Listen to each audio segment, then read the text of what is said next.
Welcome to our channel. Today we how to register with WooCommerce for store data in your no-code app, full guide step by step clearly. To register with WooCommerce for store data in your no-code app, start by ensuring you have a WordPress website. Log in to your WordPress dashboard.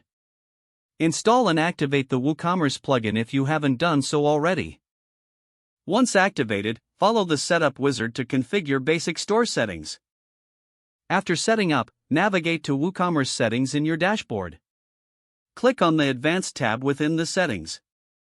From there, you will find the REST API option.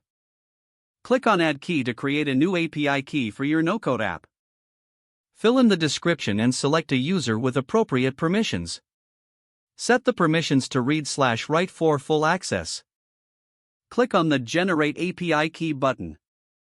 Take note of the consumer key and consumer secret displayed on the screen. These keys will be essential for connecting your no-code app to WooCommerce. Next, open your no-code app builder platform. Look for an option to connect with external APIs. Enter your WooCommerce site URL along with the consumer key and consumer secret. Test the connection to ensure it is working properly. If successful, you can now pull in store data such as products and orders. Remember to set up any additional integrations your no-code app requires.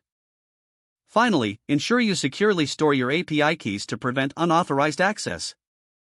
If the page does not load, refresh the browser or try again in a private or incognito window. Make sure you are using the correct email address, then retype it carefully to avoid small typos.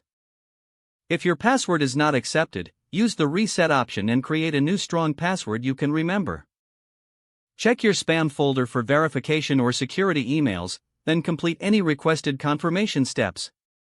Enable two-factor authentication if available to improve account security and reduce unauthorized access risk. After signing in, review your profile details so your contact information and settings are accurate and current. If you see an error message, note it down and try again after restarting your device and internet connection. Log out when you finish, especially on shared devices, to keep your account and payment information secure. Don't forget to like this video and subscribe to our channel for more step-by-step tech guides.